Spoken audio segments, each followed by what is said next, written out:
Welcome to SAT TV News. I am Larry LaRocque, your presenter. In our top stories, government donates $500,000 to Cathedral Restoration Project. UWI researching effects of strong earthquakes. Tiananmen anniversary marked at huge Hong Kong vigil. And in sports, Sean Schillingford selected for Windies vs Kiwis test in Jamaica. Details of these will follow. The Government of the Commonwealth of Dominica, Discover Dominica Authority and Platinum-sponsored Digicel presents Dominica's 5th Jazz and Creole Festival June 1st through 8th, 2014. A fusion of color, music, fun, and laughter, so bring the kids, blankets, friends for a Sunday afternoon of relaxation at Fort Shirley Cabritz National Park, featuring Grammy winners Angelique Kidjo, Marla Rosado, along with Jack Schwartz Bach Trio, the soulful Dominican sounds of Heston Francis, Breve, and the 8 Note Band. Main stage tickets now on sale at $75 EC. Start time 2 p.m. sharp. Welcome back.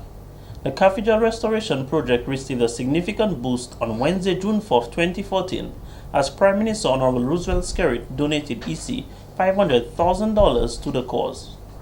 The project, which began in 2012, is estimated to cost EC $8 million. Prime Minister Skerrit noted, as the Lord continues to provide for the state, where the state can assist, further the state will try to assist. One of our reasons for making this contribution is that the cathedral itself is an attraction in the country. Many tourists who come from either the cruise ship or stay over make it to the cathedral, and so it is part of our historical landscape and also our tourism attraction. I understand, of course, there always has to be the separation of the state and church, but one can all agree that we cannot do without the presence of the church in the state. And it's important for us to, as a country, recognize that, and as a government too, because in many parts of the world, people cannot practice their own religion. The people who cannot go to church, and those who go to church have to be heavily guarded by the state's army and the state's police. In Dominica, this is not the case. He stated, Dominica has been affected by the global and economic crisis, but by the grace of God, the government has been able to manage and continue to do many things for the country and for the citizens of this country during these trying times.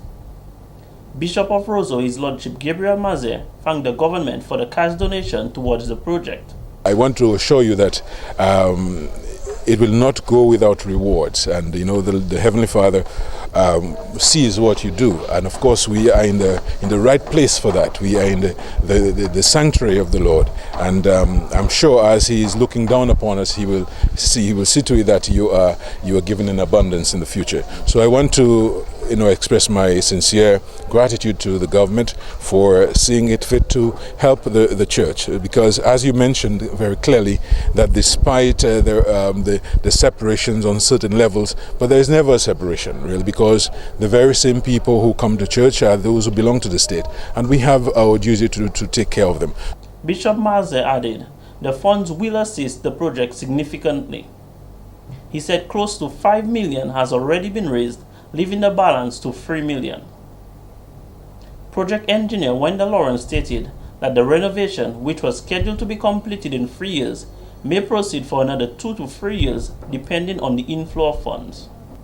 Motorists are being reminded that overtaking on the left-hand side of the road is strictly prohibited. This call came from Police Public Relations Officer John Carbon. At about 12:20 p.m. on Wednesday, June 4, 2014 on Bath Road, a motorcyclist who attempted to illegally overtake a Nissan X-Trail Jeep on the left side failed to do so successfully and collided with a parked Subaru Forester. Under the Traffic Act, one can overtake another vehicle, but in order to do so, first you need to alert the driver to the front, indicating to him that it is your intention to overtake, and he is supposed to give you a signal that you should overtake. Now, it is totally wrong to overtake on the left side of the road, and all motorists should know that, because it is part of the examination before one obtains the driver's license, to know where you should overtake and where you should not overtake. And overtaking on the left side is strictly prohibited. The Subaru Forester, in addition to the Honda motorcycle, was damaged during the incident. However, no one was injured. Carbon noted, anyone who causes an accident while overtaking on the left-hand side of another vehicle will be ticketed by a police officer at the scene of the accident. If no police officer is present at the scene of the incident, a complaint can be made to the police and the magistrate will take appropriate action. However, in terms of damages, the person would have to seek redress to regain the compensation for the damage caused to their vehicle by way of a civil action or whether the insurance wants to compensate them. The police PRO stressed that all drivers are aware of which side vehicles can and cannot overtake, as this is part of the examination during the process of acquiring a driver's license. Parliamentary representative for the Salibia constituency and Minister for Caribbean Affairs Honorable Ashton Grano is describing the new Horseback Ridge Road as one of the more important developments in the Kalinago territory. Grano is excited at the economic opportunities created in tourism and agriculture through this project. He stated, and I quote, "It is going to enhance the environment in that area. The area is known to be one of the spots where tourists can visit and get a view of the Kalinago territory, both right and left," end quote. The minister said the road will open up new agricultural lands while indicating persons have already begun tilling the soil and more farmers will utilize the road for the purpose of opening up new lands. It also connects the village of Concord, which is also a tourist site. The Horseback Ridge Road is one of 6 components under the Caribbean Development Bank funded Kalinago Territory Capacity Building Project. The project involved the rehabilitation of 1.3 kilometers of road and the construction of 1 kilometer of new road at a cost of EC 1.86 million. When we return, more stories. The government of the Commonwealth of Dominica, Discover Dominica Authority and Platinum-sponsored Digicel presents Dominica's 5th Jazz and Creole Festival June 1st through 8th, 2014. A fusion of color, music, fun, and laughter. So bring the kids, blankets, friends for a Sunday afternoon of relaxation at Fort Shirley Cabritz National Park, featuring Grammy winners Angelique Kidjo, Marla Rosado, along with Jack Schwartz Bach Trio, the soulful Dominican sounds of Heston Francis, Breve, and the 8th Note Band. Main stage tickets now on sale at $75 EC. Start time 2 p.m. sharp. Welcome back.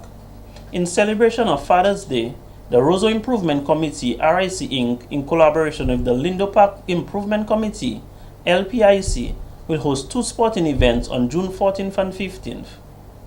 Founding patron of the RIC, Norris Prevost, said the events will be observed under the theme, "No man is too young, too old, too busy, or too sexy for sports." This year, health, wellness, and sports are going to be our focus. RIC believes in order for a man to take proper care of his wife, his girlfriend, his children, his mother, and the rest of the family, he must first take care of his health. The RIC believes that the healthier the fathers are, the more able and willing they are to take care of their families. This year, RIC will be continuing its Father's Day tradition with a focus on encouraging men to take care of their health for themselves, for building better, healthier families, both physically and socially and psychologically. Saturday, June 14th will feature a football night at the Bafested playing field, while Sunday, June 15th will be a day of sports and entertainment for the family at the Lindo Park in Goodwill. Prevost noted the goal is to get fathers more engaged in sports, exercise, and healthy eating habits. This year's activities, we are collaborating with Carryman. We are also will be having on board some health professionals who will help us to deliver the health message to our men who attend and men who will be listening on radio. This press launch this morning here is the beginning of a health and wellness program for fathers and their families, which will be continued beyond Father's Day. According to Prevost, the men's health program will continue on radio and television. He stated, with the assistance of corporate sponsors, the RIC basketball court at Bath Road will also be rehabilitated. The Waiti Kubuli National Trail Management Unit WNTMU will on Thursday, June 5th observe World Environment Day, WED, celebrated under the theme Raise Your Voice, Not the Sea Level, a theme that aims to raise awareness about the impact of climate change on small island states, SIDS around the world.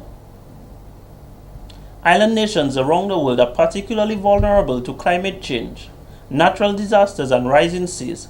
However, there is much to be learned from these countries, for which have overcome a number of environmental problems with limited resources. Dominica is such a country which boasts over 60% forest coverage. For the third consecutive year, the WNTMU, the Forestry, Wildlife and Parks Division, in partnership with the Global Environment Facility, Jeff Smallgrant's National Program, and D-Smart Farm will undertake its school outreach, environment and education program in observance of World Environment Day. This year, the partners will use the opportunity to integrate the issue of climate change in the sensitization of approximately 90 students and 8 teachers who will participate in WED activities at the Waitikobuli National Trail Research and Interpretation Facility at Kokase. After 6 years, a new executive committee is finally in place to lead the Dominica Table Tennis Association, DTTA. Following a general meeting at Bath Estate, on Tuesday, June 3, 2014, Marie Antoinette Moro was elected as DTTA President and will serve alongside Ezra Rinston, Vice President, Clifford Gibbons, Secretary, Brendan Defoe, Treasurer, Christy Buguno, Public Relations Officer, Olive Williams, Assistant Secretary Treasurer, and Jennifer Shillingford, Member.